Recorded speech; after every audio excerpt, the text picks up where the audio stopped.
Bonjour à tous. Voilà le nouveau live du 19 mai 2019. C'est une date un peu spéciale, on va dire, hein. C'est aussi en 1919 que Christophe Loh aurait commencé l'électroculture. Et là, on est exactement un siècle après, hein. On est en 2019. Voilà. Ben, je vois que donc j'ai un petit peu de retard, excusez-moi, mais là je vois qu'il est 20h51, donc ça tombe bien, hein, les 51 degrés de la pyramide, j'ai même pas fait exprès de nouveau. C'est rigolo. Voilà. Donc bonsoir Philippe, bonsoir Richard, bonsoir Johan, bonsoir Baptiste, bonsoir Raphaël. Un grand merci à Raphaël pour ton passage et nos échanges et ton aide au jardin et toutes tes astuces, hein. Tu as vraiment des bonnes astuces et ça m'aide beaucoup. Voilà, ben merci beaucoup. Ah, bonsoir Damien, bonsoir. Voilà, qui est-ce qu'il y a encore? On est déjà 17. Bonsoir Marine, bonsoir Camille, bonsoir Aloïs. Voilà. Donc là, j'avais fait un petit programme à l'avance. Maintenant, aujourd'hui, j'étais un peu à la hâte. Je suis rentré il n'y a pas longtemps. Alors j'ai pas vraiment pu préparer grand-chose. Mais donc, il y avait différents sujets. Ben, je vais commencer par les premiers, hein. Donc, il y a les témoignages. Ben, cette semaine, il y a à nouveau eu plusieurs témoignages vraiment super intéressants, dont un témoignage que je viens de recevoir là aujourd'hui. Donc, je vais vous le montrer. Donc, je vais vous le raconter. C'est par exemple des poids qui font environ 27-28 cm comparé à des poids qui font 60 cm de haut. Et qu'est-ce qui s'est passé? Ben, je vous raconte. Donc ça, c'est un témoignage de Titi. Ah, je ne sais pas si je peux dire le nom, donc je vais juste dire Titi. Et donc ces poids qui font carrément le double, hein. Donc qu'est-ce qu'ils ont? Donc je lis là devant vous. Qu'est-ce qui s'est passé? Donc les graines de petits pois ont été dynamisées sous pyramide. Ben, vous voyez le double, la croissance des petits pois est le double. Après, j'ai aussi une photo que j'ai reçue là. Donc, je les publierai probablement dans les prochains jours, mais d'un semis de maïs en pot, dont un avec circuit Lakowski. Et justement, c'est un circuit Lakowski avec un fer galvanisé entouré de... bah, ça tombe bien, vous voyez, c'est un circuit Lakowski comme ça qu'il a fait. Donc, il ou elle, je ne sais pas. Un fil de fer galvanisé avec un fil de cuivre comme ça enroulé autour. Et donc là, j'ai aussi fait plusieurs comme ça. J'en avais déjà fait depuis quelques années, pareil, mais avec un fil de cuivre gainé bleu. Et là, maintenant, je fais gainé rouge. Et je dois dire que j'ai une préférence nette sur le fil de fer galvanisé comme ça avec le fil de cuivre gainé rouge. Hein. Si je fais au plus simple, alors j'utilise que un fil de fer, un fil de cuivre gainé rouge. Et si je veux faire un peu plus compliqué, en général, je fais maintenant comme ça. Hein, donc, et donc là aussi, pareil, les maïs de ce témoignage, pareil, hein, aussi beaucoup plus grand. Bah, un exemple, hein, je vais essayer de trouver la photo là. Bah, c'est vraiment plus que le double, hein. Les maïs qui sont témoins, ils sont grands comme ça, et les maïs traités, ils sont vraiment, je dirais, le triple. Ah, ce que je vois sous la photo, ils sont carrément le triple en hauteur, hein. Donc voilà, ça c'est des petits tests, hein. Ça prend combien? Allez, 2-3 semaines, le temps qu'ils germent et qu'ils poussent un peu. Les pois, c'est pareil. Donc ça, c'est des petits tests que chacun peut faire facilement. si quelqu'un il veut y croire ou pas y croire, il veut des références, ben on lui donne quelques graines à la limite et un bout de fil de cuivre ou une petite pyramide et il essaye lui-même. Hein. Il n'y a pas besoin de centaines d'articles scientifiques pour prouver ça. Hein. Il suffit de quelques graines, hein, quelques graines de petits pois, de maïs, de tout ce qu'on veut presque, et un bout de fil de cuivre pour tester. Hein. C'est pareil sur l'eau. On a encore eu de beaux témoignages où l'eau reste bien claire avec les spirales Higuina. Donc là, bah, je confirme, hein, j'ai un gobelet d'eau comme ça, une demi-bouteille vide que j'ai coupé, une bouteille d'eau que j'ai coupée et j'ai mis de l'eau dedans avec une spirale dedans. Bah, pareil, elle reste vraiment cristalline, très claire, assez impressionnant et ça fait déjà bien 1 mois, 2 mois que c'est comme ça. Donc ça se confirme aussi par d'autres, très intéressant. Voilà. Qu'est-ce qu'il y a encore comme témoignage récent là? Il y en a eu plusieurs. Hein. Il y a ma rhubarbe par exemple qui a fait 1,20 m de haut. Hein. Il y a une feuille, c'était marrant parce que c'était le jour, je pense, où il y a eu l'activité solaire qui était impressionnante là. C'est un peu comme si la rhubarbe a répondu à mes souhaits, on va dire, parce que hop, c'est comme s'il y avait une feuille qui s'est redressée comme ça. Vous voyez? Alors ça faisait 1,20 m au lieu de 1,10 m, on va dire. Hein. Et parce que là, elle fait 1 mètre facile presque partout et par pointe selon les feuilles qui se dressent, elle fait jusqu'à 1,20 m. Et donc ce jour-là, c'était marrant, c'était comme si la feuille s'est redressée. C'était comme pour me faire plaisir, je dirais. J'ai trouvé ça assez spécial, je dois dire. Et je remercie la rhubarbe. Voilà, depuis, on en a récolté déjà 2 fois pour pour la cuisine. Voilà, des bonnes tartes. Voilà. Bonsoir. Donc là, on est déjà un petit groupe maintenant, 42 quand je regardais. Hein, donc 42 degrés, pareil comme l'angle de la pyramide. Donc bonsoir Mertens, Raphaël, Jo, Patou, Louis, Catherine, Paul, Nicole, Franck.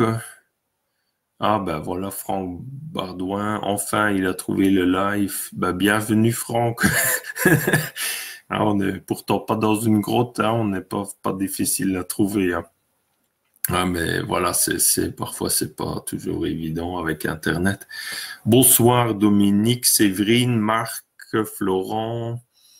Là on a déjà un beau petit groupe. Hein. Gisèle, Jean-Paul, Roland, Patmeuse, Frédéric. Là on a vraiment du beau monde, hein, du Canada jusqu'en Espagne, jusqu'en Belgique, en France.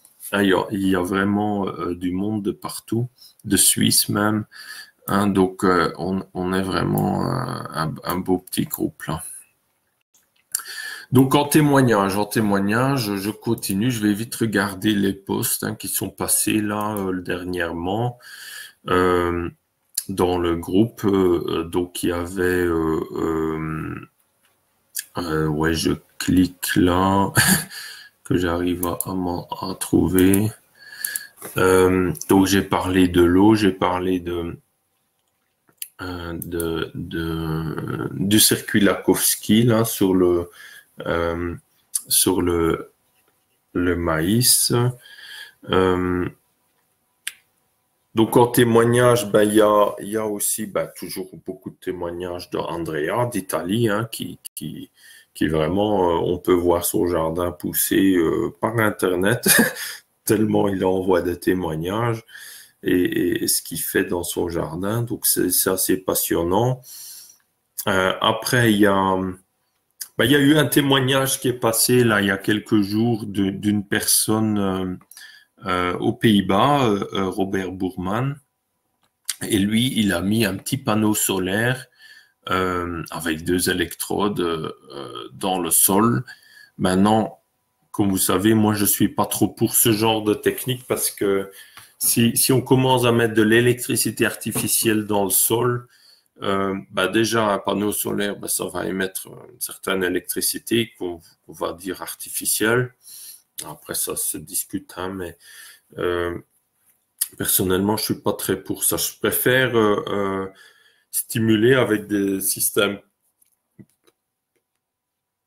passifs, donc des antennes magnétiques, des antennes paratonnerres, des systèmes passifs, des spirales, des différents systèmes. Pourquoi? Parce qu'on peut aussi avoir des résultats impressionnants et ça consomme pas d'électricité. Ça revient aussi beaucoup moins cher en général.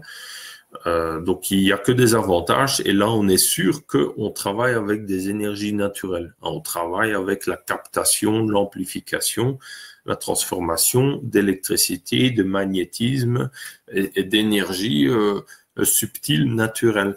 Que dès qu'on commence à utiliser des machines et tout, là, ça devient artificiel. Et là, disons, je le sens beaucoup moins et là, on peut déjà avoir beaucoup plus d'erreurs, de problèmes, parce qu'il suffit d'une mauvaise fréquence, polarité, la puissance, souvent, il faut souvent des grosses puissances comparées aux énergies naturellement présentes, hein, pour avoir certains effets.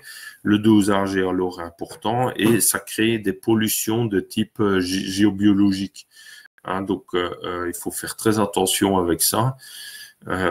Souvent, les gens qui utilisent ça, l'électricité artificielle, n'ont aucune conscience de ces problèmes géobiologiques subtils que ça peut engendrer. Et donc, du coup, quelque part, ils sont un peu inconscients ou ils se lavent les mains ou ils en sont simplement ignorants. Hein.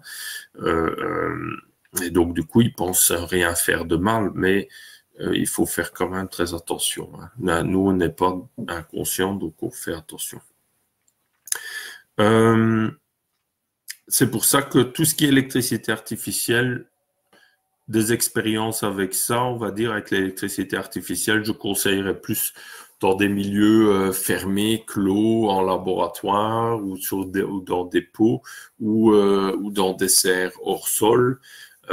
Mais dès qu'on est vraiment relié à la nature, hein, en pleine terre, etc., je dirais là, faire très attention. Alors j'éviterais vraiment. Voilà. Voilà. Bonsoir Cindy, bonsoir Jean-Claude. Hein, donc il y a un bonsoir Jean-Marc, il y a encore quelques nouveaux. Bonsoir Gilles, bonsoir Nicolas, Raymond, bonsoir Thérèse.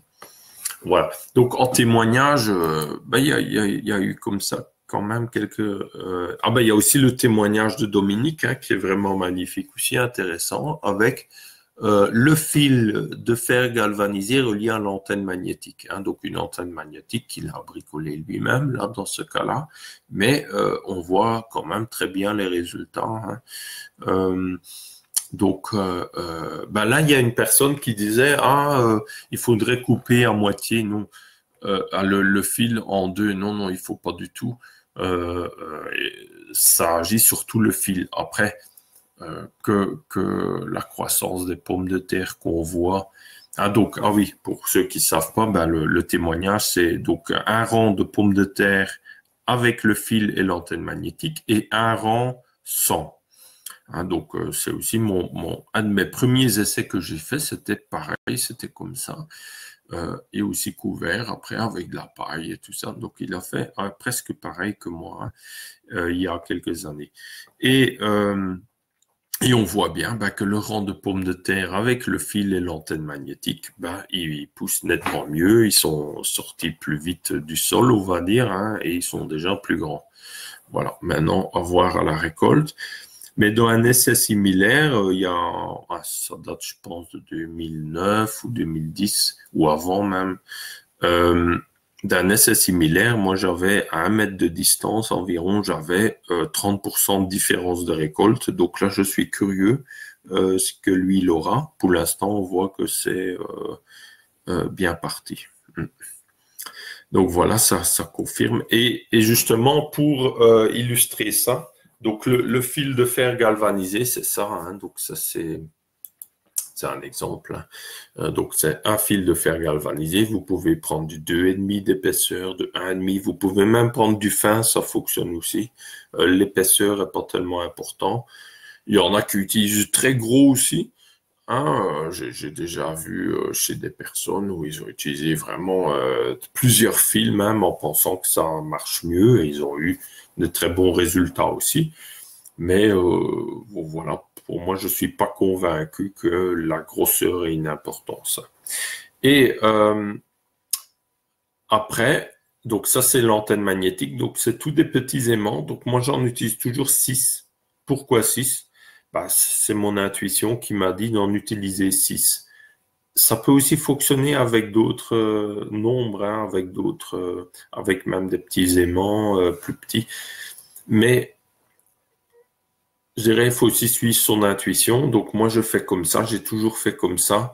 Une des idées derrière aussi, c'est de faire un cylindre pour qu'il reste bien cylindrique, qu'il se met pas, qu'il bouge pas de place, on va dire. Hein. Donc pour qu'il reste bien horizontal et bien nord-sud.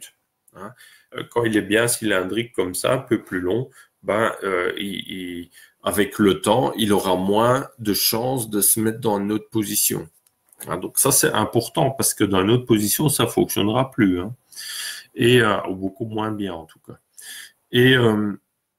Et donc là, donc j'ai déjà indiqué le nord magnétique avec le rouge et le nord magnétique, vous le dirigez vers le nord de la Terre dans le langage courant, donc comme la boussole l'indique. Et donc là, bah, vous mettez le fil simplement, vous le faites traverser tout simplement comme ça. Et le fil, donc je le fais juste traverser, hein, donc avec le rouge, avec le fil qui va vraiment direction le nord, dans le langage courant, le nord de la Terre. Donc, et ce fil peut faire des dizaines, voire des centaines de mètres même. Hein, et tout ce qui pousse dessus ou à proximité poussera beaucoup mieux. Voilà. Hein, ça va augmenter la fertilité énormément tout autour de ce fil. Hein.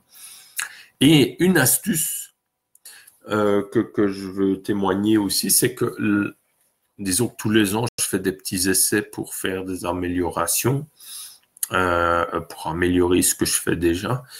Et j'avais déjà une idée depuis plusieurs années que j'avais déjà testé, mais sans succès. Mais je suis resté têtu, on va dire, et j'ai continué le test. Et donc, qu'est-ce que j'ai fait?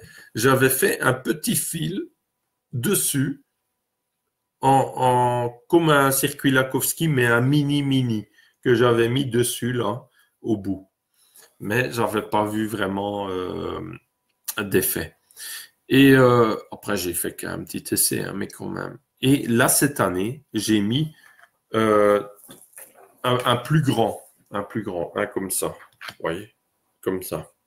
Donc, j'ai mis l'antenne en terre, hein, ou sur la terre, ou enterrée. Et après, j'ai mis une boucle comme ça, environ on va dire, de 20 cm de diamètre environ, que j'ai mis autour comme ça. Hein, donc, simplement positionné dans le jardin. Et dans cette plate-bande, donc j'ai 3 plates-bandes avec des fraisiers et de l'ail. Et dans cette plate-bande, les fraisiers sont encore plus grands qu'ailleurs, plus de fleurs, moins de gelée dessus aussi, moins de dégâts du gel. Et aussi, l'ail est surtout beaucoup plus gros. L'ail, les feuilles et les tiges sont vraiment impressionnantes comparées aux autres. Hein.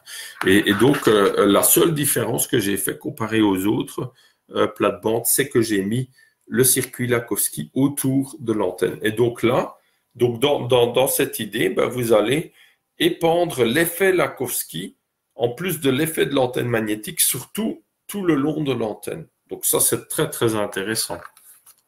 Hein, donc, c'est ça l'idée hein, que j'ai voulu faire. Et qu'est-ce qu'il y a encore en plus, c'est que dans tous les appareils de Justin Christoflo, on voyait que il combinait toujours 3 matières, le fer, le zinc et le cuivre.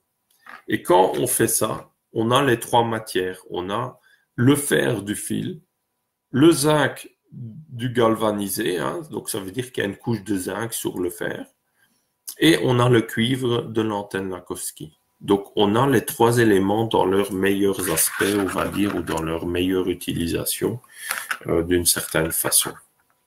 Hein, donc, c'est vraiment, voilà, je vous invite à tester ça aussi, à confirmer ou pas mes résultats. Ce serait intéressant parce que là, c'est un premier témoignage, hein, donc on est encore au début, hein, mais c'est vraiment à explorer, je dirais. Hein. Donc voilà, je récapitule. Donc le circuit Lakowski, hein, ça peut même être complètement enterré, hein, mais moi je l'avais mis un peu en surface, on va dire, mais je l'ai juste positionné environ comme ça, droit, à la verticale. Aussi parce que Justin Christoflo a fait donc quand on regarde son antenne complètement enterrée, le fertilisateur électromagnétique, alors vous avez comme la forme d'un fer à cheval allongé. Et quand on regarde un circuit Lakowski, vous voyez, si on l'écarte comme ça, ben ça fait comme un fer à cheval. Et après, il avait aussi un brevet qui s'appelle le circuit oscillant magnétique. Et là, c'est quoi? C'est comme un circuit Lakowski, hein, mais il appelle ça un circuit oscillant magnétique. Ça montre aussi que Lakowski l'a pas inventé ça, et Christoflo non plus quelque part. Il y a eu plusieurs inventeurs du même système dans la même période, parce qu'ils vivaient dans les mêmes périodes. Hein. C'est dans les années 1920, 1930. Et donc Christoflo, il disait que quand on met un circuit comme ça et qu'on met des aspérités vers le nord, bah, tout ce qui est situé au nord du circuit est augmenté de façon impressionnante en vitalité, en énergie vitale. Donc, c'est quand même vraiment intéressant. Hein. Ouais. Maintenant, je voudrais vous dire quelque chose là, parce qu'en vous regardant, hein, je me vois en réalité là, dans le live. Hein, je vois que derrière moi, là, vous voyez là, il y a un éléphant, vous voyez. Quelque part, c'est une tirelire de ma fille. Mais ça me fait penser à un truc. Comme quoi l'observation, c'est intéressant. Je vais vous le montrer. Ouais. Donc, ouais. Donc ça, c'est l'éléphant. Hein, c'est très rigolo. Hein. Oui. Mais un éléphant, c'est un animal très tellurique, on va dire. Hein, je pense. Hein. C'est assez lourd comme ça. Mastodon. Mais regardez sa trompette hein, ou son nez. Hein, ça fait comme une onde. Et en plus, l'éléphant, il communique par les infrasons. Hein, donc, c'est quand même assez magique. Et les infrasons, quand on parle, par exemple, des ondes Schumann, hein, dont on aime bien parler, de l'importance sur les végétaux, justement, ben, ça serait vraiment très intéressant de voir si l'éléphant même n'émet pas des ondes Schumann. Ce serait très intéressant en infrason. Hein, ce serait très intéressant parce que les ondes Schumann, c'est 7,83 Hz, 14,1, 21 Hz et nous, les infrasons, c'est les fréquences en dessous de 50 Hz. Donc, c'est vraiment dans la même bande de fréquences. Donc, ce serait intéressant. Voilà, c'est une petite question là en l'air, là, mais qui vient de m'être inspirée en voyant cet éléphant. Voilà. Maintenant, pour revenir à nos sujets, hein. Donc là, vous avez une astuce supplémentaire, mais qui est vraiment, je pense, très, très intéressante. Hein. Et ça rejoint l'idée qu'on réfléchit depuis le début de l'année hein, à développer des techniques, comment augmenter l'effet local. Par exemple, le circuit Lakowski, c'est un effet local à l'intérieur. Bah, comment augmenter la surface ou le rayonnement de cet effet local? Et donc, ça, c'est une des solutions. Hein. Donc, c'est le mettre autour du fil carrément. Et alors, on va émettre ça tout le long du fil. Voilà, donc ça, c'est très intéressant. Encore une autre info nouvelle. Donc là, maintenant, on a des nouveaux cônes. On a la taille classique qui fait environ... donc, on a les plans là de l'italien. Maintenant, je ne me rappelle plus de son nom, qui c'est exactement. Mais vous le trouvez dans le groupe. Hein, et sinon, dans le groupe italien. Donc là, ça fait environ 12 cm environ. Hein, donc ça, c'est le grand cône dont vous trouvez les plans sur Internet où je peux vous les envoyer ou dans les groupes où on a déjà diffusé les plans. Et sinon, maintenant, il y a le nouveau cône, le tout petit cône. Hein. Donc, si on veut faire des tout petits, ben voilà, ça c'est le nouveau. J'ai mis aussi sur le site hein, pour ceux qui veulent s'équiper de petits. Ça peut être pratique aussi pour les expériences. Donc, ça c'est les petits cônes qui font environ 5 cm, 5-6 cm de haut. Hein. Donc, c'est exactement pareil. Les grands cônes, on utilise du fil plutôt de diamètre 2,5. Ça va très bien, c'est plus rigide, ou 2, c'est plus rigide, c'est plus pratique. Mais pour faire les tout petits cônes, là, il faut plutôt du diamètre 1, 1,5. Parce que sinon, c'est assez difficile. Il faut qu'il soit plus souple. Et pour faire plus petit, ça va très bien. Vous voyez, vous pouvez faire des beaux petits cônes comme ça pour les expériences d'électroculture.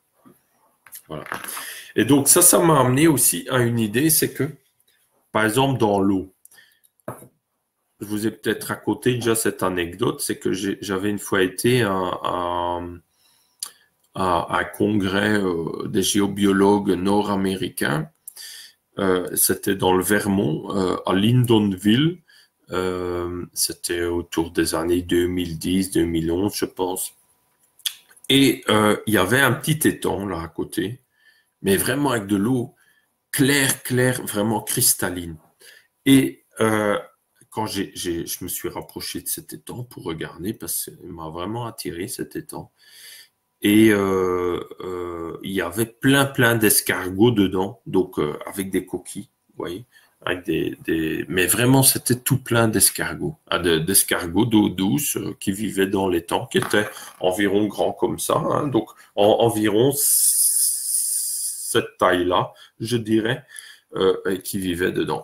Et maintenant, dans ce temps-là, j'étais déjà convaincu qu'il y avait un lien avec ces escargots et de cette eau claire. Mais je comprenais pas encore tout à fait pourquoi. Mais maintenant, avec toutes les connaissances Higuina, maintenant c'est clair et net que c'est sûrement ça qui avait une influence sur la clarté de l'eau. Bah, par exemple, là, quand il y a eu l'activité solaire exceptionnelle lundi passé, hein, donc c'était le 14 mai, donc là, le matin du 14 mai, bah, je reçois un message d'activité solaire et des personnes du groupe qui partageaient aussi un message. Et alors, je me suis dit, là, il faut que je diffuse ça. Parce qu'il y a de l'activité solaire, on va dire,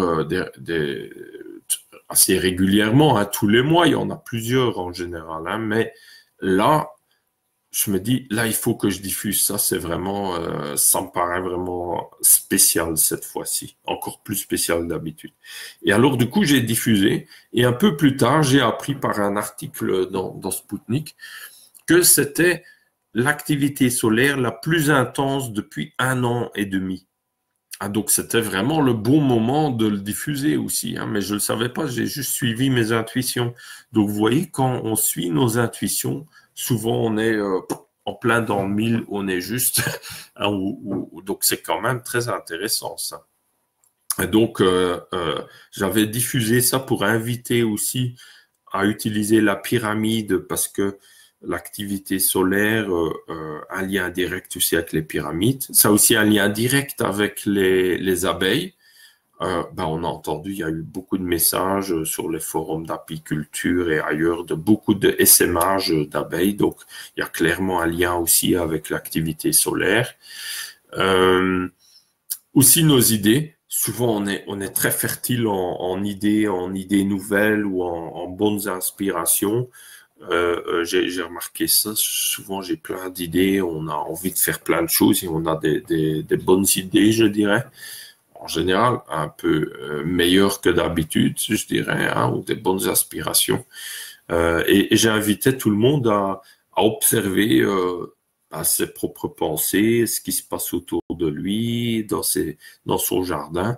Donc encore maintenant. Hein, donc, si vous avez observé des choses cette semaine un peu inhabituelles ou des croissances plus spectaculaires que d'autres ou des influences que vous pensez qui est peut-être en lien avec l'activité solaire, n'hésitez pas à le partager parce que ça peut être intéressant. Hein. Donc voilà. Donc ça, c'était ce lundi. Il faut savoir quand il y a une activité solaire comme ça, après, ça dure plusieurs jours. Hein. Il y a certaines fréquences, certaines ondes qui nous arrivent en quelques minutes du soleil sur Terre, et il y en a d'autres ondes, d'autres fréquences qui vont prendre jusqu'à 3 jours avant d'arriver sur Terre. Hein. Donc il y a une influence qui dure dans le temps aussi. Voilà. Donc, voilà. Donc, bonsoir, bonsoir Lexa, c'est Alexandre, je pense. Axel aussi, bonsoir Ascoual, bonsoir Thierry, bonsoir Valouis, Evelyne. Ah, donc, on est, voilà, déjà un bon petit groupe. Hein. Donc, voilà, je vous ai déjà parlé de plusieurs choses là, intéressantes. Maintenant, donc où est-ce que j'en étais? Je vais une fois lire le récapitulatif des sujets que j'en oublie aucun. Donc on a vu quelques témoignages, la rhubarbe d'1,20 m de haut, l'activité solaire exceptionnelle de ce début de semaine. Donc là, pour mesurer l'activité solaire ou avoir le temps en direct, vous pouvez télécharger des applications comme Solar Monitor ou Space Weather, qui est encore plus détaillé, qui va vous prédire déjà à l'avance certains jours d'activité solaire. Et après, il y a aussi parfois des nouveaux jours d'activité solaire qui sont pas prédits parce qu'ils ne peuvent pas. Il y a aussi une part d'incertitude et de hasard. Pourquoi? Parce que c'est à chaque fois qu'il y a certaines taches solaires qui passent vraiment en face de la Terre. C'est à ce moment-là qu'il y a beaucoup d'activités, beaucoup de rayonnement solaire, hein, beaucoup de rayonnement magnétique. Après, je suis pas spécialiste non plus de l'activité solaire, mais on voit clairement qu'il y a une influence sur la Terre et en électroculture. Donc, encore un témoignage. Là, j'ai commencé depuis maintenant quelques semaines, depuis que j'ai appris par, je pense c'était Julien ou Alain, qui dynamisait son eau avec une antenne paratonnerre. Je me suis dit, ça c'est une super bonne idée ça. Et c'est tout simple, donc je vais essayer ça aussi. Et donc, qu'est-ce que moi j'ai fait? J'ai même pas utilisé une antenne paratonnerre. J'ai relié un fil à ma gouttière qui est à plusieurs mètres de hauteur, hein, donc qui fait toute la longueur de la maison, qui fait bien 12 mètres de long. Je me dis, avec le vent et tout, ça doit échanger pas mal d'électricité. Et avec les oiseaux qui se poussent dessus en continu, ça doit faire énormément de micro-impulsions. Alors, je me suis dit, de micro-impulsions électriques, hein, parce qu'à chaque fois que l'oiseau il vole, il décharge de l'électricité. Quand il va se reconnecter à la terre ou à une gouttière ou à se poser sur un arbre ou une branche, il va se recharger en électrons. Et donc, je me suis dit, ça doit faire une super antenne d'électroculture. Et donc, du coup, j'ai mis un fil relié à mon arrosoir. Et quand j'arrose mes semis, j'arrose avec cette eau-là. Hein, pas tous les semis, mais certains pour faire des tests. Et j'avais 2 semis où j'étais occupé à faire un test. Et j'ai commencé à arroser un bout de ce semis avec cette eau dynamisée et je peux vous dire que je vois bien sous les poireaux, un semis de poireaux, ben, ils poussent nettement mieux maintenant. Et qu'au départ, ils étaient égaux, hein, ils étaient pareils, ils étaient déjà petits comme ça. Ils sortaient, hein, ils étaient petits comme ça. Et là, vraiment, il devient plus gros maintenant, il devient plus dense comme ça. On voit bien la différence. Donc là, je vous invite à faire ça. Hein, donc, ou connecter à votre antenne paratonnerre, votre arrosoir, et vous préparez votre arrosoir ben, le soir, qu'il soit toujours rempli d'eau avec le fil dedans. Et comme ça, quand vous en avez besoin, ben, votre eau est toujours énergétisée. Hein. Ou si vous avez un réservoir d'eau, de carrément connecter l'antenne aussi à votre réservoir d'eau. Je pense que ça peut être très, très intéressant. Ouais. Donc, vous voyez, c'est des expériences très simples. Hein. Mais Alain a plus d'expérience avec ça. Il a eu des super bons résultats aussi sur son propre bien-être, hein, ce qu'il dit. Voilà, voilà. Donc, bonsoir Edouard, bonsoir Axel, bonsoir Franck. Ouais, Franck, il dit le logiciel, le petite application magnétologie, très bien aussi. Solar Monitor, magnétologie, Space Weather. Si vous en connaissez d'autres, n'hésitez pas à le partager. Je les connais pas tous, hein, mais c'est très intéressant. C'est très simple à utiliser et comme ça, au moins, ben, dès qu'on voit qu'il y a une alerte qui a un pic, ben, on sait, voilà, si on a envie d'utiliser notre pyramide et tout, on l'utilise à ce moment-là, ce sera nettement plus efficace. J'en suis convaincu. Voilà, donc là, je vais boire un petit coup.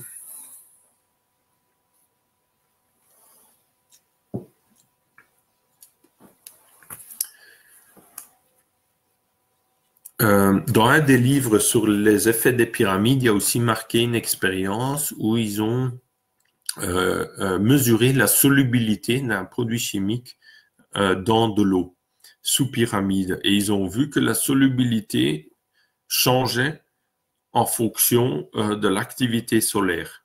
Hein, donc ça, c'était vraiment une preuve scientifique, une preuve mesurable que l'activité solaire a un lien direct ou un effet direct sur les propriétés physiques de l'eau dans une pyramide. Donc voilà, ça c'est très intéressant. Hein. Voilà, voilà. Donc ça, dans un des livres, donc il faudrait que je recherche de nouveau quel livre exactement, quelle page, mais c'est dans un des livres des années 70 hein, sur les effets des pyramides en général. Et voilà, voilà. Donc là, d'autres sujets. Ouais, dans le cadre de la création de l'association dont je parle depuis quelques semaines, donc dans ce projet-là, il y a un projet qui émerge, c'est de créer une bibliothèque, à la fois une partie virtuelle, hein, donc digitale, qu'on pourrait avoir accès par Internet, par exemple, pour les membres. Je dirais pour les membres, hein, parce que on veut quand même pas non plus aller donner toutes nos informations à Monsanto à la cuillère non plus. Hein. Hein, donc, je dis ça pour rire, mais c'est que pour les passionnés d'électroculture et ceux qui veulent s'investir dans l'électroculture, hein, je dirais, qui veulent aider à développer ou qui sont un peu dans le même état d'esprit, je dirais. Maintenant, ça à réfléchir. Et aussi une partie bibliothèque papier. Hein, donc, on pourrait imaginer qu'un endroit, par exemple chez moi, où il y aurait une bibliothèque papier, hein, j'ai déjà toute une bibliothèque, je dirais, donc ce serait facile à organiser. Mais aussi, on peut recenser, par exemple, les livres que chacun a. Et comme ça, si quelqu'un il veut avoir accès à un livre, il sait qu'il peut le trouver chez telle personne ou chez telle personne ou chez telle personne et s'arranger avec. Ça peut être aussi une idée. Hein. Ça doit pas forcément être une bibliothèque chez une personne. Hein, bien qu'on ait déjà quelques-uns entre nous à nous constituer une bibliothèque, on va dire, d'électroculture, hein, avec tous les sujets divers et variés, proches et un peu le plus lointain autour de l'électroculture.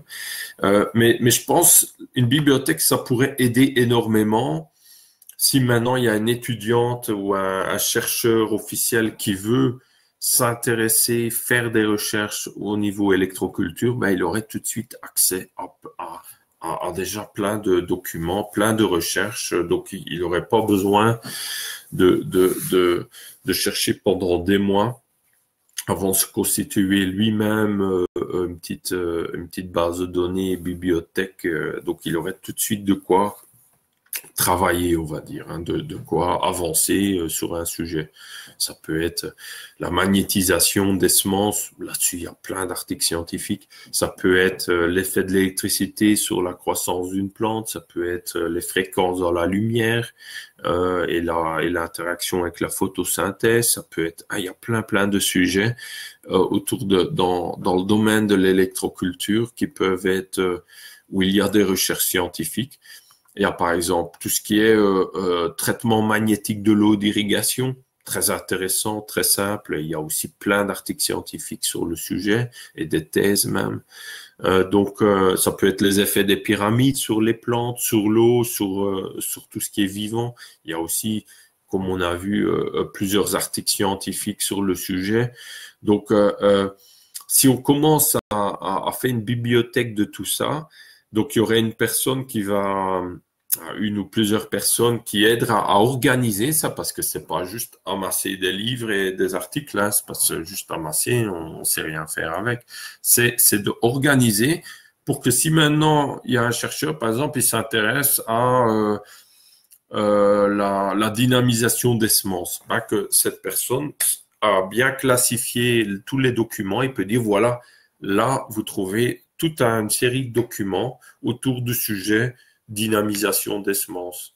Hein, là, toute une série de documents autour de, je sais pas moi, l'électroculture adaptée dans les pays arides ou les déserts, ou l'électroculture adaptée en zone humide. Hein, donc ça pourrait être très intéressant et pour ça, il faut classifier, c'est un réel travail. Il y a une personne qui a commencé à classifier des documents. Hein, je remercie beaucoup, c'est Dominique hein, du groupe. Et donc, on va. Donc, ça, c'est une idée qui est vraiment dans l'air du temps et qui va sûrement se faire. Hein, donc, dans le cadre de l'association. Hein, voilà. Et il y a la réunion ou la rencontre des amis de l'électroculture. Hein, on va appeler ça pour commencer, que j'organise le deuxième week-end de août. Hein, donc, je pense que c'est autour du 10-11 août. Et ce sera chez moi. Voilà. Donc ça, c'est un premier week-end de partage, d'échange.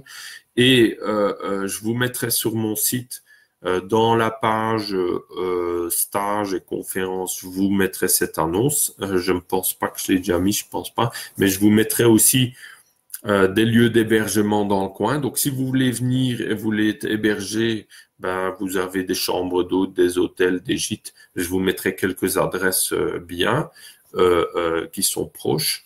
Et je vous invite à pas tarder alors à réserver votre chambre ou un gîte.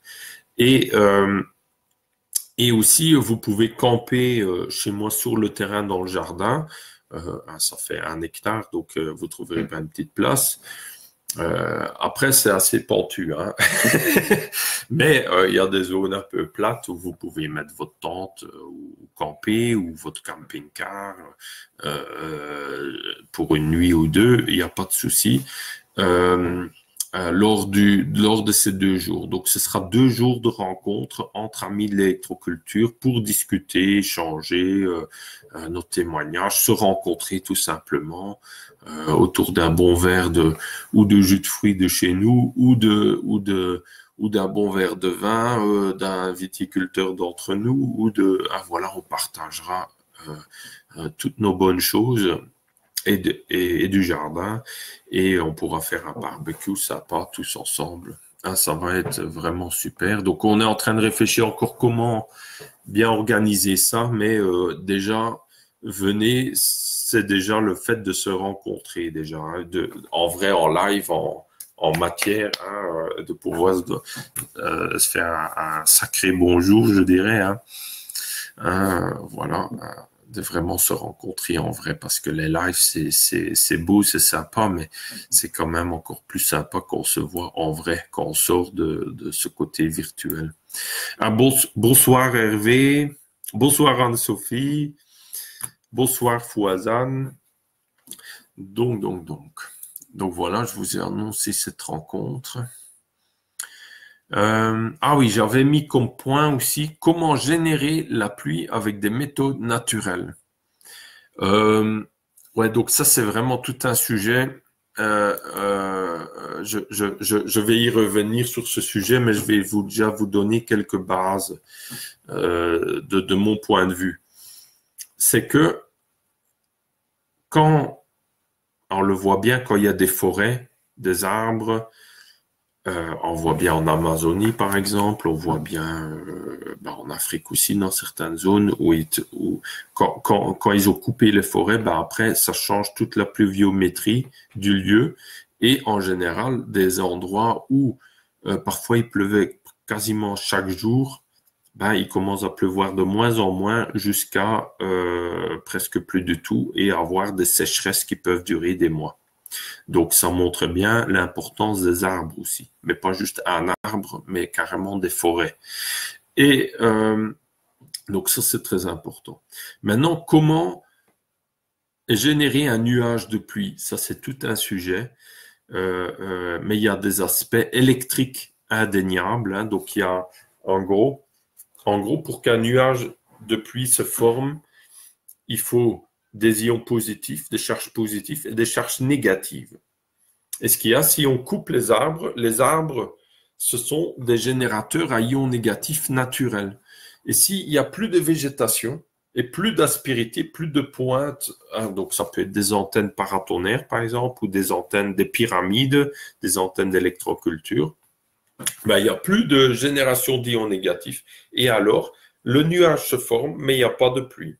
Vous voyez, après, parce que ça va réduire fortement la quantité de pluie. Même qu'il y a les nuages, même qu'il y a l'humidité. Parce qu'il faut l'interaction de ces deux. Donc ça, c'est très intéressant, important à comprendre. Après, il y a encore un autre phénomène, c'est la pollution. La pollution, on voit dans les villes, par exemple, par rapport aux campagnes, la pluviométrie dans une ville est souvent beaucoup moindre qu'en campagne. Pourquoi? Une des raisons, c'est la pollution. La pollution, ça génère un excès d'ions positifs. Et donc, vous avez, comme je disais, on a besoin des deux, des ions négatifs, des ions positifs. S'il y a un excès d'ions positifs, c'est comme si on aurait moins d'ions négatifs. Ça va bloquer la pluie ou réduire fortement la quantité de pluie. Donc, ça, c'est aussi à savoir. Donc, la pollution, à réduire au maximum. Donc, la pollution des gaz d'échappement, des cheminées, de tout ça. Après, encore un autre phénomène, c'est la pollution. Je dirais que la pollution comme ça, des gaz d'échappement et tout, c'est grave, mais c'est moins grave que la prochaine source de pollution que je vais vous raconter. C'est les traînées chimiques ou les chemtrails. Donc, les chemtrails des avions. Là, on voit que c'est vraiment intentionnel. Donc là, c'est un sujet qui a été longtemps tabou, qui a été longtemps connoté comme conspirationniste ou comme affabulateur, mais là, maintenant, c'est reconnu officiellement. Ils en parlent même dans les bulletins météo parfois. Qu'ils épandent carrément des produits chimiques avec les avions. Et ce qui n'ont rien à voir avec les gaz d'échappement des réacteurs. Donc, c'est vraiment qu'ils épandent des produits chimiques. Et là, on le voit, alors ça fait des traînées blanches, ça fait des nuages artificiels, ça fait comme une brume artificielle. Ça augmente la tension électrique aussi. Et ça génère énormément d'ions positifs. Et ça, je vous invite à l'observer. À chaque fois que ils annoncent, par exemple, l'année passée, c'était vraiment clair et net. À chaque fois qu'ils annonçaient de la pluie, il y avait les nuages de pluie qui passaient, mais derrière, il y avait les chemtrails et il n'y avait pas une goutte qui tombait. Voilà. Et comme ça pendant 5 mois. toute la durée de la sécheresse, quasiment toutes les semaines, toutes les 2 semaines, ils annonçaient de la pluie, mais il n'y a pas de pluie qui tombait. Hein. Et à chaque fois, j'ai observé l'épandage des chemtrails, l'épandage massif des chemtrails et la sécheresse. Voilà.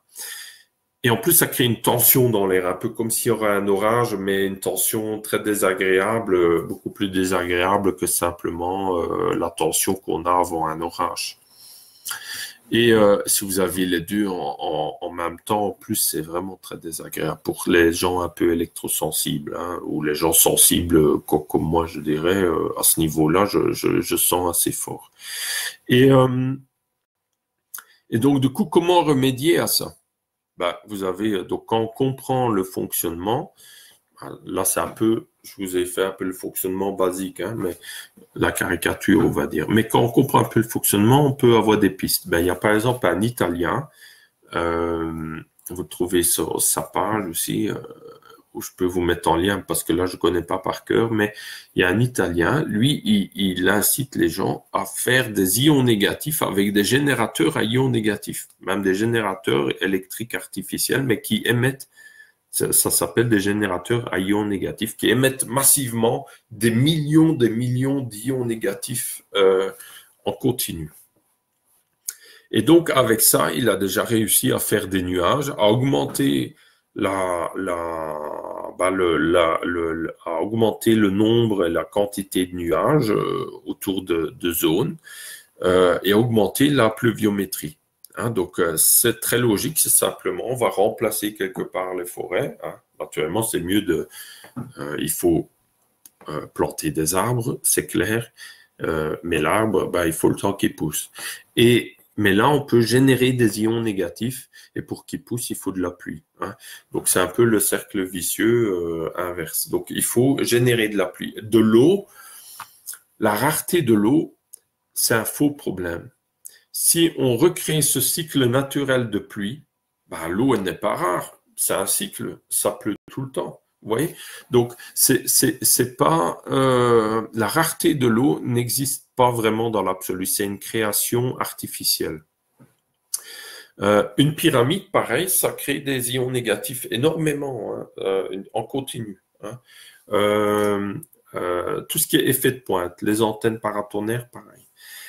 Après, si on va positionner ça à certains endroits bien précis, même les arbres, si on va les planter à certains endroits bien précis, ce sera beaucoup plus efficace encore à ce niveau-là pour la création de la pluie. Donc ça, vous avez par exemple l'approche de Don José Carmen, l'agriculteur mexicain qui faisait pousser des légumes géants au Mexique.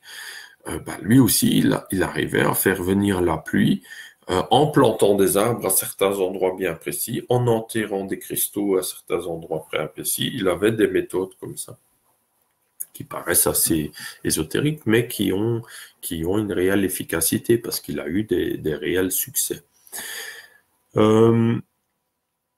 Donc l'italien, lui, il a une approche très physique, scientifique. Donc lui, il dit émettre massivement des ions négatifs. Donc c'est ce que moi j'ai fait l'année passée, fin octobre, début novembre.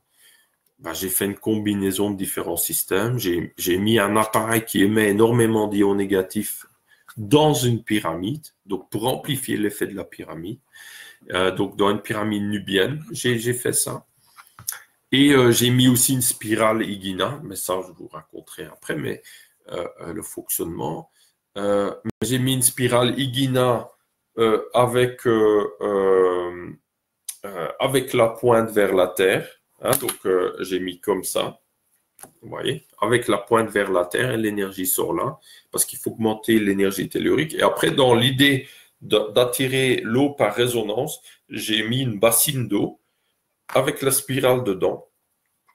Et après, j'ai mis, sous l'idée de Reich, j'ai mis des tuyaux galvanisés de la bassine d'eau vers l'ouest, parce que les nuages de pluie viennent de l'ouest en général, et ceux sur nos contrées. Hein. Et je peux vous dire qu'en quelques jours, on a eu énormément de pluie. Et j'ai même suivi sur le radar, hein, c'est grâce à Raphaël que j'ai connu ce site où on peut voir carrément les pluies des 3 dernières heures, des 6 dernières heures. Et alors, vous voyez vraiment à quelques kilomètres près où tombe la pluie.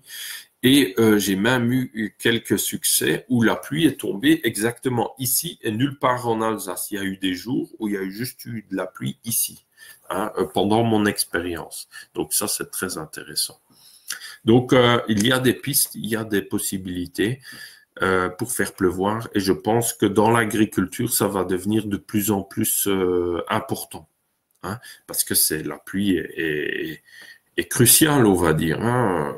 La pluie est même beaucoup mieux que tout ce qui est eau d'irrigation divers et variés. Et pour qu'il y ait de l'eau d'irrigation, il faut aussi qu'il pleut, hein, d'ailleurs. Mais la pluie est aussi énergétisée et aussi électrifiée naturellement. Une eau de pluie est bien meilleure qu'une eau d'un forage ou d'irrigation. Et dans l'agriculture, tout ce qui est eau d'irrigation, il faut le payer aussi. Hein, donc l'eau de pluie, c'est gratuit, c'est offert par la nature. Et c'est ça, c'est notre système, notre société veut tout rendre payant, hein, même l'eau de pluie, on va dire, hein, c'est quand même grave. Et donc là, il faut vraiment réfléchir s'il y a des passionnés d'entre vous de tout ce qui est chemtrail, pluie, processus naturel, comment fonctionne la pluie. Échangeons sur le sujet aussi pour améliorer nos systèmes, nos expériences. Mais il y a des choses à faire et il y a des techniques réellement efficaces. Hein. On peut, et dans ce sens-là, j'ai une petite blague après, hein, mais on peut carrément faire reverdir les déserts, hein, sans aucun problème. Il suffit de mettre en œuvre cette technique. Et il y en a qui le font. Hein. Il y a des zones en Algérie très vertes, très pluvieuses, qui sont devenues pluvieuses et qui étaient avant plein Sahara, hein, où c'est maintenant vert avec des vergers et des champs. Il y a des zones comme ça dans le monde, des petites zones, hein, dont personne ne parle, mais où il y a des personnes comme nous qui font des expériences avec succès. Hein, ça existe. Même au Mexique, pareil. Don José Carmen, il a eu des succès aussi.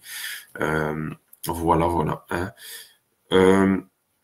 Après, ça va plus loin, je vous dis pas tout parce que sinon on est encore occupé. J'en parle encore 1 heure que sur le sujet. Ce serait une idée à faire d'ailleurs, hein.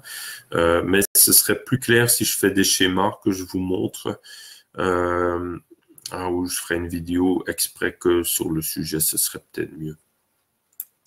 Et donc vous voyez, il y a des possibilités tout à fait naturelles, hein, pour la pluie. Hein. Voilà. Donc, maintenant, je continue le sujet. Donc, on a vu la pluie avec les méthodes naturelles. Gérer les pyramides peuvent beaucoup aider à réguler le temps. Quand on a, et tout ce qui est antenne d'électroculture, hein, quand on va stimuler tout ce qui est communication entre ciel et terre, par les antennes, par les plantes, par les arbres surtout, aussi les pyramides aussi, ça aide énormément les pyramides. Ça va aussi réguler le temps, dans le sens que la pluviométrie va devenir plus régulière et il y aura moins de temps extrême. Par exemple, s'il y a la grêle, peut-être les grêlons seront plus petits localement chez vous qu'à côté. Ça peut jouer beaucoup. Ça, c'est très énergétique, ça. C'est un phénomène très énergétique dans le sens que la qualité de l'énergie d'un lieu va vraiment influencer l'intensité de ces phénomènes météorologiques exceptionnels. Donc, il peut y avoir une grosse tempête. Vous avez des gros vents, des arbres qui tombent de partout, sauf chez vous, par exemple. Ou la grêle, que chez vous, il n'y a presque pas de dégâts ou pas du tout, et ailleurs, il y en a énormément autour de vous. Hein, donc ça peut. J'ai déjà vu beaucoup de témoignages comme ça et vu de mes propres yeux des phénomènes de ce genre. Hein. Donc c'est vraiment énergétique. Hein, et donc tout ce que vous faites pour augmenter cette communication entre terre et ciel, ça va aider à harmoniser la météo. Et j'en ai même les frissons, c'est vraiment très puissant. Hein. Mais il faut vraiment aussi y croire, avoir cette intention et vraiment voir le sacré, ce côté vraiment exceptionnel, magique de l'univers qui nous entoure, hein, parce qu'il nous répond, il nous répond.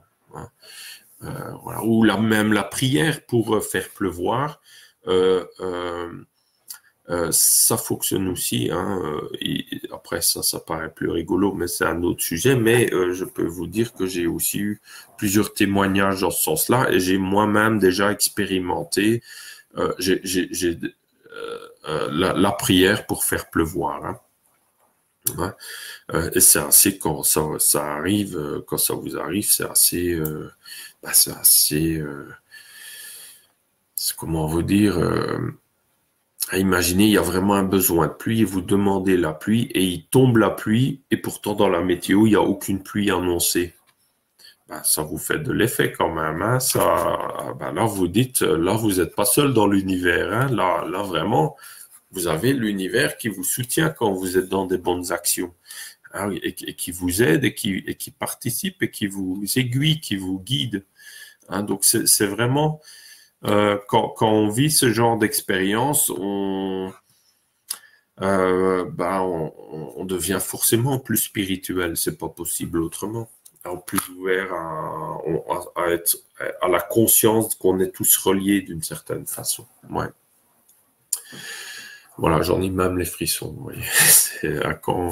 Souvent quand on a les frissons, c'est que c'est fort quand même. Donc, la pluie. Hein. Donc là, j'en parle de la pluie parce que là, on est au mois de mai.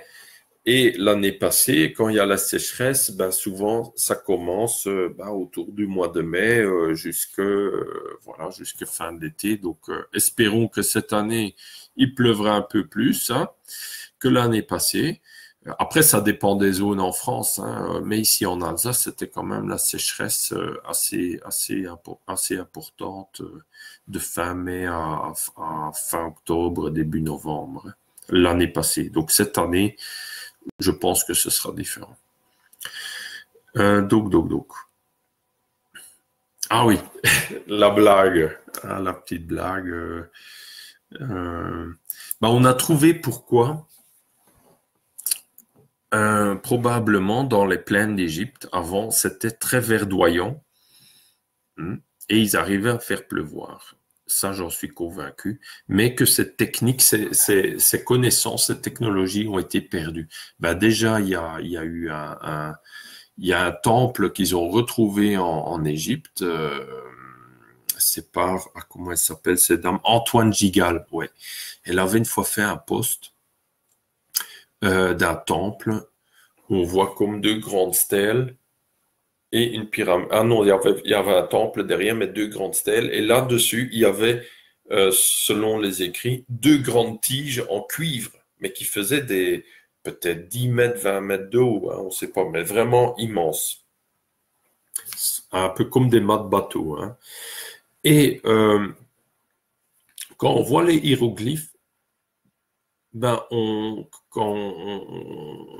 voit que ça fait allusion à la météo et à l'eau.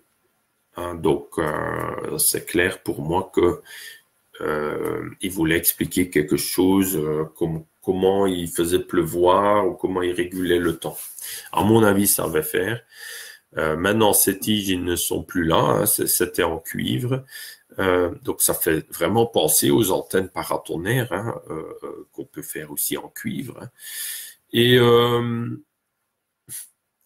Et donc, moi, je pense que maintenant, il y a les pyramides, il y a des temples, mais ils ne fonctionnent plus comme il faut parce que les gens qui vivent autour ne sont plus du tout conscients comment utiliser. Hein. C'est comme si vous avez une voiture, mais que vous savez pas qu'il faut tourner la clé pour démarrer. Donc, vous avez juste une voiture qui date de 5000 ans, voilà, dans votre jardin, mais vous savez pas comment l'utiliser. C'est un peu ça, les pyramides, en ce moment, dans l'archéologie. Et donc, il y avait des plaines verdoyantes. Et après, il y avait un animal qui contribuait aussi énormément hein, à verdir les déserts. C'est ça la blague. C'est l'autruche des plaines d'Égypte. Ah, pourquoi l'autruche? Ben, parce qu'elle pondait des œufs en forme de pyramide. Ah, c'est bête, c'est bête.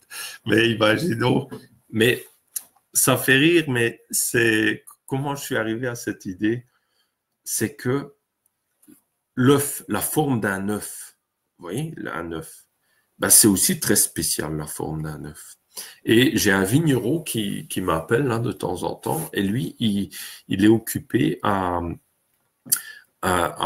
faire des cuves en forme d'œuf. Hein, donc c'est connu dans le milieu il y a il y a des caractéristiques énergétiques très très spéciales euh, euh, et bah, ça fait rire l'autruche qui pond des œufs en forme de pyramide. Mais une pyramide, c'est quoi? Ben, vous avez un vortex. Vous avez un vortex que vous voyez par l'œil nu, mais qui est bien là. Les énergies circulent toujours en vortex.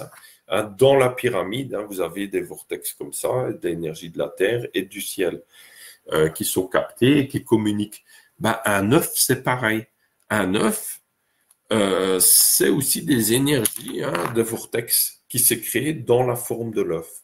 Hein. Quand on voit notre forme, notre tête, c'est quelque part pareil, c'est des vortex. Et on a des vortex qui rentrent, qui sortent là par nos oreilles. Il y en a qui sortent là, le son, le bruit, la parole. Et il y a aussi sûrement électrique, énergétique. Et comment dire? Ouais, donc c'est pas si loin de la réalité que ça, l'Autriche qui pond des œufs en forme de pyramide, hein, si on regarde de plus près quelque part. Hein, parce qu'un œuf, c'est une histoire à expérimenter qui m'est venue aussi. C'est peut-être que la forme d'un œuf, ou l'histoire des œufs de Pâques, hein, on va les cacher dans le jardin. Ben, imaginons, on a oublié un œuf quelque part caché, ben, peut-être que les plantes pousseront plus vite, mieux autour de l'œuf à expérimenter. Voilà. Hein, donc, si c'est une petite expérience à essayer, hein, donc on va mettre maintenant quelques œufs ou la forme d'un œuf près d'une plante et voir si les plantes poussent mieux. Ce serait très intéressant. Peut-être qu'il faut l'orienter droite, peut-être nord-sud, à expérimenter. Ça fait penser à l'histoire des coquilles d'escargot aussi. Hein, au début, ça avait aussi commencé un peu à la rigolade, hein, mais on a bien vu des résultats parfois exceptionnels. Je dis pas à tous les coups parce que j'ai fait des expériences avec les coquilles d'escargot. Il y a eu des cas où j'ai bien vu les résultats, d'autres cas où j'ai pas vu de différence. Hein. Donc, mais c'est quand même très intéressant. Voilà, voilà. Où on en est, je vais vite regarder. Ouais, l'autruche des plaines d'Égypte. Et donc, bah, c'est normal que c'est désertique parce que bah, l'autruche, bah, elle a disparu des plaines d'Égypte. Euh, voilà, voilà. Retour sur les gelées printanières. Ouais, donc là, on est en plein dans la saison. Hein, il y a eu beaucoup de gelées printanières dans toute la France.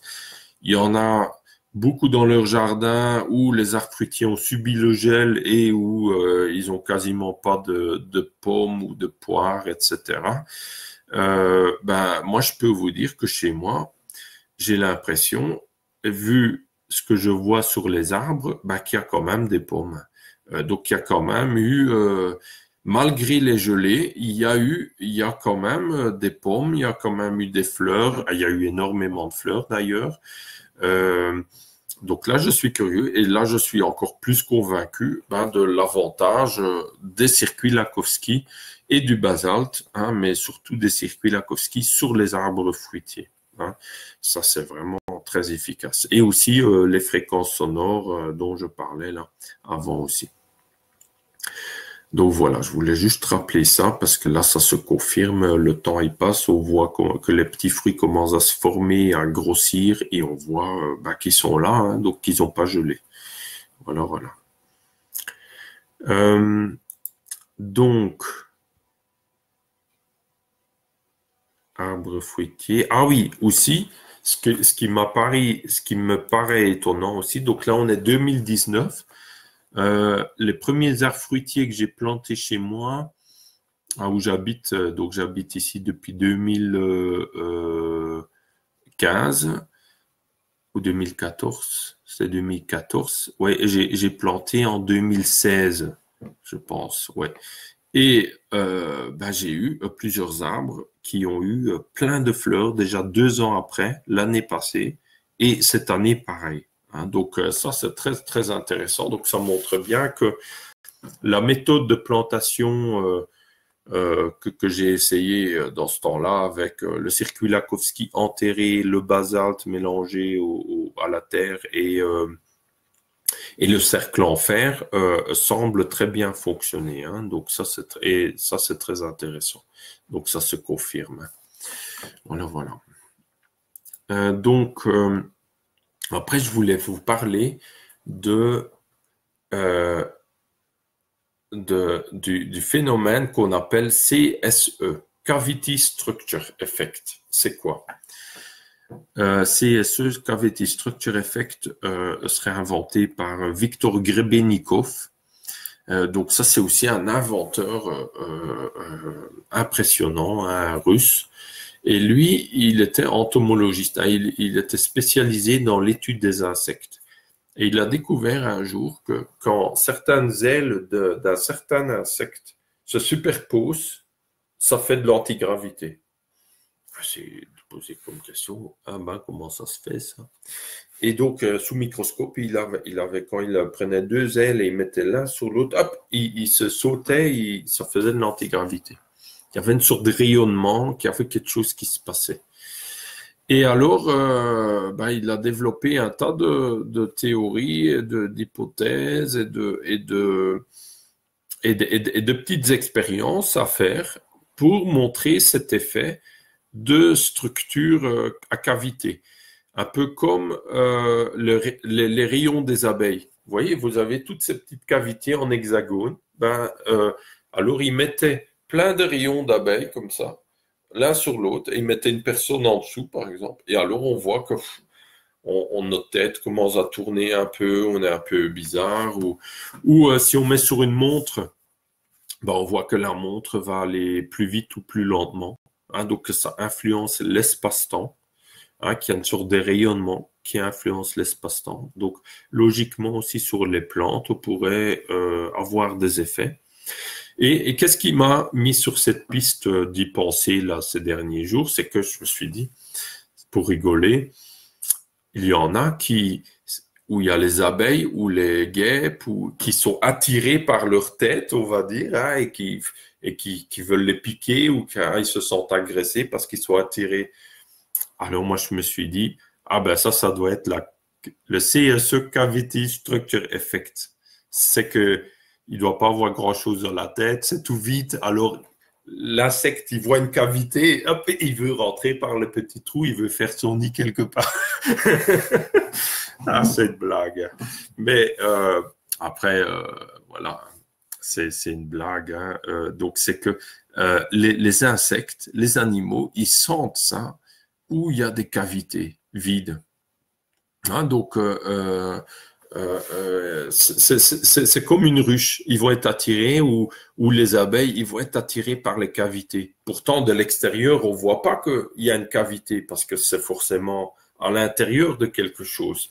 Ils le sentent, ça. Ils le sentent. Ah, je suis convaincu. Et par cet effet de cavity structure effect.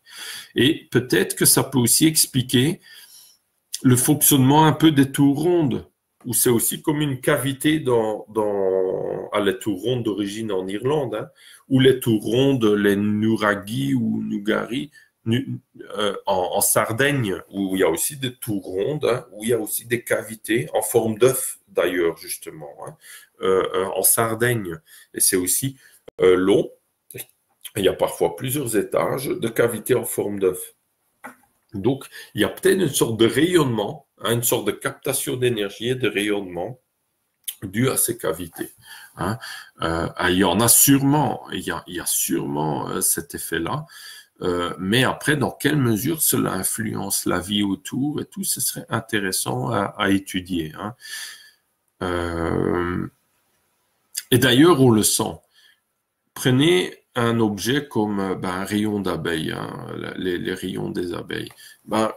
Si vous êtes sensible aux mains, vous passez votre main au-dessus d'une pierre, au-dessus des rayons, vous sentez, c'est différent l'énergie. L'énergie est complètement différente.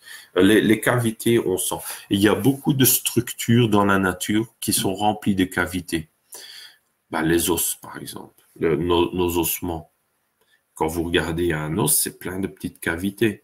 Quand vous regardez, il y a certaines pierres très particulières comme la pouzzolane qui ont aussi des effets sur les plantes qu'on peut pas expliquer que pas toujours par le paramagnétisme, mais par d'autres choses. C'est peut-être aussi à cause de toutes ces cavités. Il y a un tas oui, on peut observer un tas de cavités dans la nature. Un exemple, quand vous prenez une tête de tournesol et vous enlevez toutes les graines, vous avez comme un rayon d'abeille. C'est plein de cavités où il y avait chaque fois une graine. Hein, donc, ça fait une sorte de rayonnement. Et ce qui est marrant, c'est que là, ces cavités, quand le tournesol a laissé tomber ses graines, ces cavités sont dirigées vers la terre quelque part. Hein. Quand le tournesol pousse, il va vers le soleil, la fleur, mais après, hop, il se met vers le bas. Hein. Une parabole, c'est quoi? C'est une cavité, on dirige vers ce qu'on veut capter. Mais il faut savoir, en électromagnétisme, tout ce qui est récepteur est aussi émetteur. Donc, quand vous avez une cavité, une parabole, ça émet aussi une énergie, comme ça reçoit une énergie. On peut imaginer que quand vous avez un rayon d'abeille, hein, ou là d'une fleur de tournesol, c'est comme plein de petites paraboles, hein, plein de petites cavités. Ça doit avoir une énergie particulière. Donc ça, c'est les travaux de Viktor Grebennikov. Hein, vous trouvez un peu d'informations sur YouTube et sur Internet sur lui. C'est vraiment passionnant et je suis sûr qu'on a encore énormément de choses à découvrir autour de ça et peut-être aussi de techniques d'électroculture, hein, des nouvelles approches, des nouvelles pistes d'expérience, peut-être pour dynamiser l'eau, peut-être pour dynamiser les semences, peut-être nos produits qu'on apporte au jardin. Ce serait intéressant de tester qu'est-ce que cela fait sur les plantes, sur les cultures, et sur le sol, la fertilité du sol aussi. Voilà. Voilà, c'est une petite piste en plus. Donc, vous voyez, le sujet est vaste.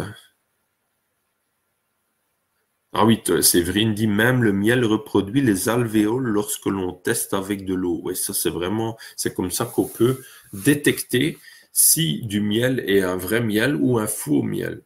Hein, donc c'est un petit test avec l'eau et le miel et en mélangeant et après on voit la structure des rayons d'abeilles hexagonales apparaître dans le miel. Ah, mais vous trouvez cette expérience sur Internet facilement. Si, Séverine, si tu trouves cette expérience, tu mets le lien, ce serait super pour tout le monde. Ah oui, les abeilles et les structures en hexagone. Il faut savoir que si on met la ruche d'abeilles dans une cage de Faraday, elle fait plus ces structures hexagonales comme d'habitude. Hein, donc, quand elle est coupée du champ magnétique terrestre et des ondes de la Terre, elle est complètement perturbée, elle fait plus du tout les structures hexagonales comme elle le ferait d'habitude. Hein. Donc, ça montre bien aussi qu'il y a une interaction avec le rayonnement cosmique, tellurique ou les champs électriques ou magnétiques de la Terre. Hein. Donc, il y a quelque chose aussi intéressant à ce niveau-là. Ouais, comme Franck dit, la géométrie sacrée, hein, on retrouve toujours dans ces cavités, de nouveau, toujours les proportions, le nombre d'or, les proportions sacrées. Et le mot le dit lui-même. Qu'est-ce que je disais? Proportion sacrée, sacrée, sacré, l'univers sacré. Hein, de créer. Hein, donc, c'est vraiment très intéressant, ça. Donc, voilà.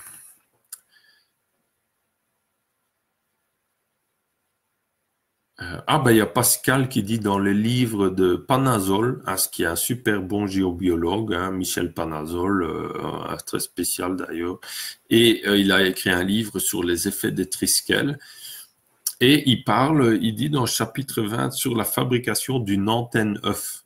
Voilà, donc c'est intéressant ça. Donc je le savais pas, j'ai le livre, mais je ne savais même pas cette expérience-là. Donc merci à Pascal. Ouais, mais la forme de l'œuf, c'est vraiment très spécial. Et comme là, on n'avait pas qu'il n'y a pas longtemps, ça m'a aussi fait penser à ça. Donc, quel autre sujet on avait parlé? Astuce. Ah oui, électroculture, tomates et mildiou. Ouais, donc ça, c'est une question qui revient souvent. Dont j'ai aussi répondu souvent, hein, mais déjà, si on va appliquer l'électroculture, on aura déjà, en général, beaucoup moins de maladies. Hein. Donc, la question, qu'est-ce que vous pouvez faire avec l'électroculture contre le mildiou, hein, c'est le jardinier qui veut faire ses tomates. Hein, beaucoup, quand il commence à faire le jardin, il s'intéresse à faire des tomates, de la salade et des tomates, hein, parce qu'ils veulent une salade et des tomates avec leur barbecue. Je dis ça pour rire, mais voilà. Et on est un peu tous pareils. Hein. Et à ce niveau-là, et donc déjà, quand on va utiliser différentes techniques d'électroculture, ça va renforcer les plantes, leur énergie, leur vitalité, et en général, il y a beaucoup moins de maladies. Par exemple, moi, l'année passée, j'avais des plants de tomates dans le potager dehors, ils ont eu que la maladie. Ils n'ont même pas eu de maladie, ils sont dégradés aux premières gelées. C'est tout. Sinon, ils étaient bien verts jusqu'à la fin. Hein, à la fin, les tomates avaient difficile à mûrir parce que j'habite en montagne et il fait plus froid et il y a moins de soleil ou c'est plus humide.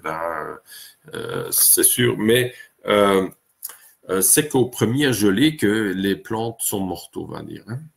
Donc le mildiou n'est pas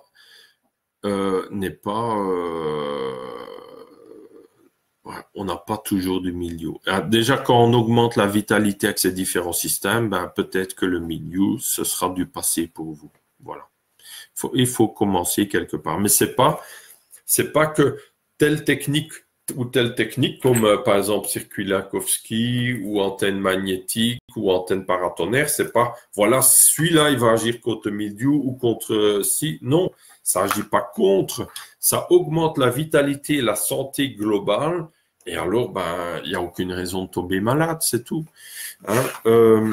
Donc, il faut voir ça comme ça. Et souvent, les gens, on a été trop programmés à toujours penser qu'il faut lutter contre. Non, il faut stimuler les forces de la vie et l'harmonie en général. Et après, on n'a pas à être contre quoi que ce soit. Les sujets dont on est contre disparaissent d'eux-mêmes, tout simplement, ou n'apparaissent même pas. Hein, donc, c'est la logique doit être complètement renversée. Hein, j'ai un ami artiste en Belgique qui s'appelle Koenraad et un de ses conseils qui me suit encore aujourd'hui. Hein, donc, c'est un ami artiste que j'avais rencontré il y a 20 ans hein, environ, hein, ou 18-19 ans. Il m'a dit, si un problème, tu n'arrives pas à le résoudre, une certaine mode de pensée, tu tournes tout 180 degrés. Voilà. Et tu verras que souvent, alors là, tu trouves la solution. Hein, donc, c'est une façon de parler, ce que je dis là. Mais c'est vraiment, il faut tourner le problème tout à fait dans l'autre sens. Le mildiou n'est pas un problème. Le problème, c'est que la plante tombe malade parce qu'elle est trop faible. Voilà, c'est ça. C'est pas le mildiou le problème. Hein, c'est comme dire, voilà, si une mouche vous pond dessus, c'est le problème, c'est la mouche. Non, le problème, c'est peut-être que vous êtes juste mort là et que les mouches commencent à vous pondre. Hein, mais peut-être que s'ils commencent à vous pondre dessus pendant que vous êtes vivant, il faut vous inquiéter. C'est que vous êtes peut-être proche d'un état de zombie ou que vous êtes tellement intoxiqué, pollué de plein de produits et avec une vitalité tellement basse que vous ressemblez à un zombie. Hein. Donc, ben, c'est pareil pour les maladies. Les maladies n'apparaissent pas comme ça par hasard. Hein. C'est simplement, ils jouent leur rôle. Quand le milieu leur convient, ils se développent. Et un milieu plein de vitalité, plein d'énergie, plein de santé, ben, ne leur convient pas, donc ils se développent pas. Et pareil pour les insectes ravageurs.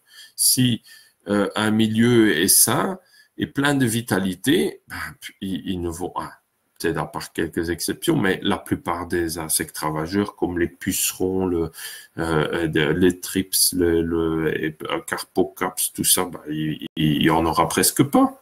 Et ça pose plus de problème. Voilà, voilà. Donc, c'est vraiment, il faut réfléchir à l'envers. Après, il y a encore une autre chose, c'est que si une plante, si maintenant la tomate est très mauvaise pour votre santé, parce que vous êtes intolérant à la tomate, mais que vous ne le savez pas, ben, elle ne poussera pas bien, elle tombera malade. Vous voyez, parce que ça m'est arrivé, je vous ai déjà raconté cette anecdote, je vous la raconte de nouveau, c'est que un jour, je voulais justement, dans la même logique, prouver au monde qu'on peut faire pousser des tomates sans mildiou, voilà. Et alors, je me dis, je vais mettre pyramide, antenne magnétique, tout ça, hein, toutes les techniques possibles, imaginables que je connaissais pour stimuler la santé. Et mes tomates tombaient quand même malades et ils poussaient pas bien. Pourtant, en parallèle, j'avais mes clients qui m'appelaient et qui me disaient, qui me témoignaient, ah, Yannick, super, grâce à vous, maintenant, enfin, j'ai des super belles tomates, etc., etc. Et là, vraiment, ben, les résultats de mes clients me dépassaient. Mais ils suivaient simplement mes conseils. Et alors là, j'ai appris, c'est que ma santé se dégradait au fil du temps. Et après, j'ai fait un test, pour faire une histoire courte, j'ai fait un test d'analyse sanguine sur les intolérances alimentaires.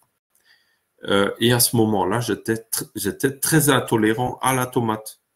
Et donc, la tomate, pour me faire du bien, ben, elle se supprimait elle-même, on va dire. C'est que c'était pas bon pour moi. Mais moi, j'ai insisté, je voulais absolument la faire pousser pour des raisons égoïstes quelque part, hein, des raisons de frimeur, de vouloir montrer qu'on peut faire pousser avec des techniques. Mais si c'est pas bon pour vous, elle va pas bien pousser pour vous. C'est comme ça. La nature est très bien faite. Les choses qui sont bonnes pour vous vont encore mieux pousser avec les antennes, avec toutes les techniques, les soins que vous allez apporter. Mais ce qui est pas bon pour vous, vous aurez toujours des petits accidents, des problèmes, vous voyez, c'est une façon que la nature trouve pour vous protéger quelque part, pour vous aider aussi. Après, j'ai fait d'autres thérapies, etc. Maintenant, je peux de nouveau manger de la tomate sans problème. Maintenant, je préfère manger la tomate du jardin ou que des tomates industrielles. Ça m'intéresse pas trop, honnêtement. Ça me donne même pas envie. Mais les tomates du jardin, c'est sûr que c'est bien meilleur, hein, ou au moins de choisir ce qui est de qualité quand même. Hein. Mais on voit que c'est vraiment aussi en résonance avec nos besoins. Ce qui pousse bien chez nous poussera pas forcément bien chez une autre personne, etc. Parce que c'est aussi en résonance avec nos propres besoins. Et je dirais même pas juste nous en tant que jardinier, mais toute sa famille. Hein, si on cultive le jardin pour toute sa famille, c'est en fonction des besoins de toute la famille. Hein, donc c'est vraiment très intéressant, très.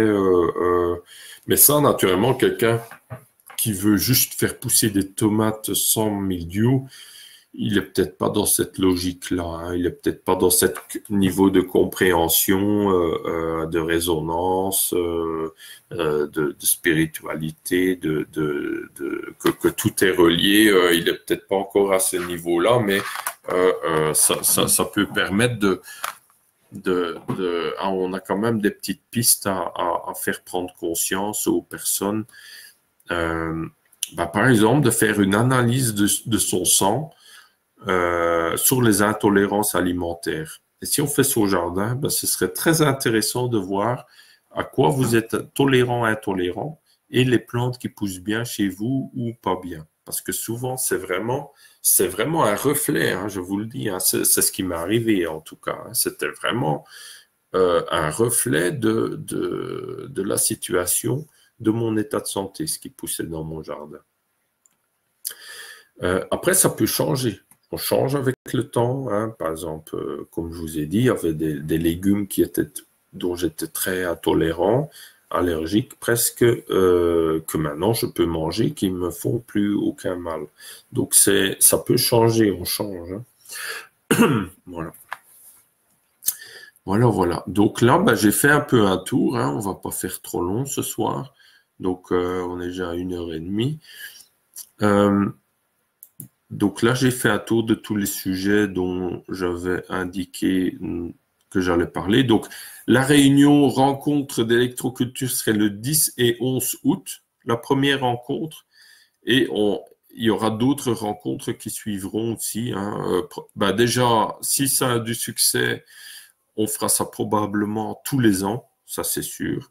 Et après aussi à d'autres endroits, parce que je veux que ces rencontres soit internationale, donc et que l'association soit aussi internationale. Donc il y aura probablement aussi des rencontres en Italie, peut-être en Allemagne aussi, peut-être en Russie, peut-être en Belgique aussi. Donc partout où il y a beaucoup d'amis autour de l'électroculture, hein.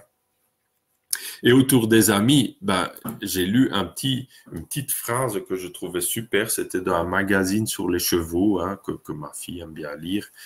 Et il y avait marqué, ici, les clients n'est pas roi. Le client est ami. Voilà. Et donc, s'il y a un client qui pense qu'il est le roi et que le roi dans le sens négatif du terme, qui veut donner des ordres et exiger et tout, alors moi je lui demande maintenant, est-ce que vous êtes un client ami? Parce que alors on peut réfléchir ensemble à comment faire mieux, bien dans la relation d'amis, hein.